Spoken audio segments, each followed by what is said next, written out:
Ed Martel here from the OAI. Today we're doing a manual technique for a tricep tendonitis and a medial elbow pain.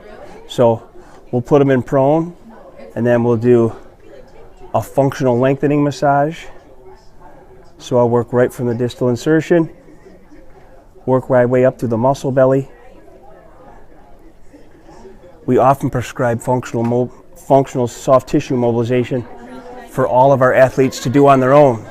So we're going to be having that on the website. We're going to have our own portal where people can actually witness what we do, and then you can use these, and there's a whole justification of why it's much better than just your typical cross-friction massage. Collagen fiber alignment, blood flow, vasodilation. Now what I want you to pull towards the center. Pull.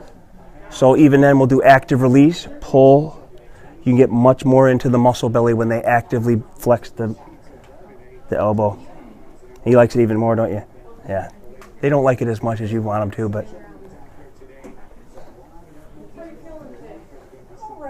we've done some videos with Ethan throwing, and we've made some modifications. He's sort of our case study for someone who has a very unique presentation with a high elbow, but you know, you're consistently trying to do things to alleviate symptoms. So we had a little rotator cuff internal rotation deficit, horizontal adduction deficit, but mainly his compensation in the throwing motion was an initial position fault and then how he made a compensation to get the ball in front of his chest. And he had a very unique compensation, but we've been working on trying to get him to flex his spine more and also keep the ball further in front of his chest instead of letting it lag behind. So now I'll go into the medial elbow. Now what I'll ask him to do is I want you to supinate for me. So you're going to supinate. So you actively have them supinate so you can dig into the muscle even better. Yep. So he's externally rotating and he's supinating.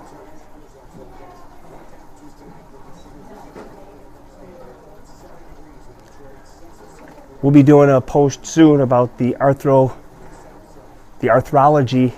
and the ligamentous orientation and why ulnar collateral injuries happen. I think it'll illuminate a lot of things for anyone who's working with athletes as to why it's important to avoid taking someone into the valgus deformation position.